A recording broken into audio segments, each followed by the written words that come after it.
এতিয়া আপোনালোকে হিসাব কৰক যে এক মাহত এটা পৰিয়ালে কিমান টকা চৰকাৰৰ পৰা পাব পাৰে। প্ৰথম মোৰ অৰুণোদয় আছে 1250 টকা পালো।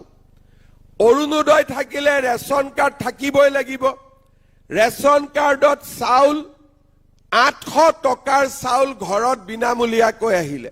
1250 আৰু 800 আমাৰ 2050 টকা হল।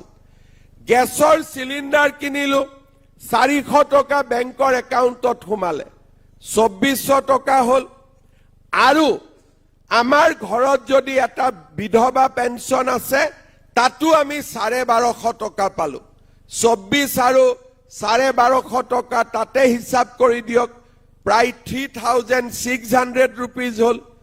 তাৰ লগত যদি ঘৰত এজন বৃদ্ধও আছে আৰু 250 টকা পালে, তাৰ মানে প্ৰায় 4000 টকা পালে।